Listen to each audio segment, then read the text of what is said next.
दुर्भाग्य यह है कि पीछे हमारे कुछ विद्वानों ने जो भगवाधारी हैं उन्होंने कह दिया कि उनको संस्कृत के मंत्र नहीं आते, ये सब नहीं आते। ऐसे शब्द ऐसे संत के लिए प्रयोग नहीं करने चाहिए, क्योंकि मैं हमेशा बोलता हूँ कि क्या मैया को संस्कृत के ही मंत्र सुनाई देते हैं?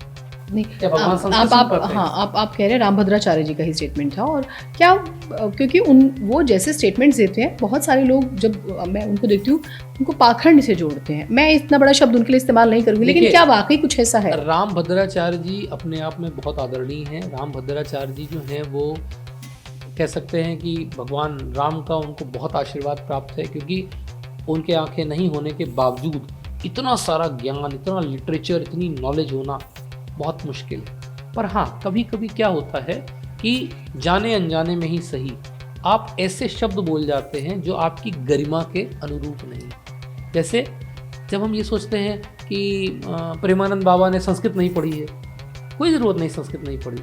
मुझे नहीं लगता रैदास कहीं पढ़ने गए थे संस्कृत। मुझे नहीं लगता कि जो है हमारे जितने भी संत बहुत सारे अभी हुए, रसखान एक बहुत बड़े कवि हुए जिन्होंने इतना कुछ लिखा कृष्ण के बारे में, मुझे नहीं लगता उन्हें संस्कृत आती थी। सूरदास जी रहे, तो मैं नहीं मानता। रैदास तो कहते थे जो मन चंगा कटौती में गंगा। तो क्या संस्कृत आती थी उनको?